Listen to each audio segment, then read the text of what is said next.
नमस्कार दोस्तों, आपका स्वागत है अपने YouTube चैनल फैक्टो न्यूज़ 24/7 पर। आशा करते हैं आप लोग सब अच्छे होंगे। सबसे बड़ा लाभ है कि आज की डेट में एनपीएस में शॉर्ट जो उनको पेंशन अवेलेबल नहीं है, वो इस यूपीएस में उनको 50% जो उनका बेसिक रहेगा पिछले 12 मंथ्स का एवरेज, उसके ऊपर उनको 50% उनका पेंशन निर्धारित हो जाएगा, जो कि एक सिमिलर है जैसे कि ओल्ड पेंशन स्कीम के हिसाब से।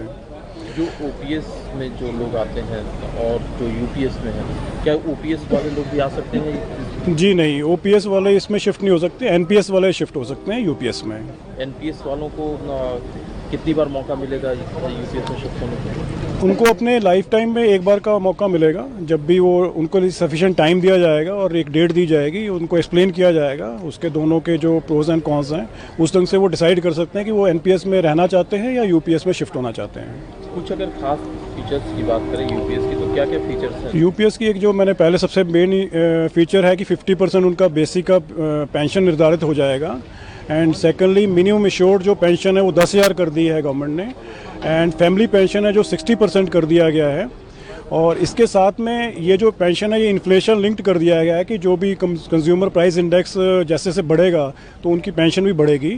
तो ये फोर्थ इसका बेनिफिट दिया गया है। और डिपेंडिंग अपॉन उनकी इन्फ्लेशन लिंक्ड कर दिया गया है कि जो भी कंज्यूमर प्राइस इंडेक्स जैसे से बढ़ेगा तो उनकी पेंशन भी बढ़ेगी। तो ये फोर्थ इसका बेनिफिट दिया गया है। और एक लमसम अमाउंट भी दिया जाएगा डिपेंडिंग अपॉन उनकी सर्विस कितनी है, उस ढंग से उनका एक lump sum 1/10 of the every 6 month completed ये दिया जाएगा उनको। एक और बड़ा बेनिफिट जो दिया है कि जो आपका एनपीएस में बेसिकली जो आपका कॉर्पस होता था, उसका जो एनुटी बेस पे आपको मंथली इनकम सैलरी मिलती थी या पेंशन मिलती थी, वो इन्फ्लेशन से उसका लिंक नहीं रहता था।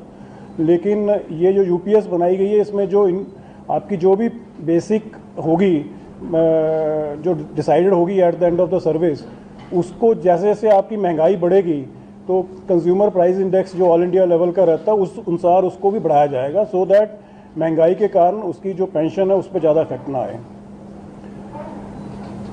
फिफ्थ इसमें एक फीचर ये दिया है कि एक लमसम पेमेंट दी जाएगी, जो कि ओल्ड पेंशन स्कीम में नहीं है एज सच, कि आपका जो भी 6 मंथली पीरियड्स आपने पूरी सर्विस में कंप्लीट किए होंगे, जो भी आपकी लास्ट बेसिक रहेगी उसका 1/10 पकड़ के, और जितने साल आपने सर्विस की है, मान लो 20 साल आपने सर्विस की है, तो 6 महीने के उसमें 40 टेन्यूर्स बन जाएंगे, तो 40 × 1/10 ऑफ द लास्ट बेसिक ये आपको एक लमसम पे तौर पे एम्प्लॉई को दिया जाएगा। और ये जो लमसम है ये apart from the normal pension जो आपको 50% पहले मैंने बताई है उसके अलावा रहेगा।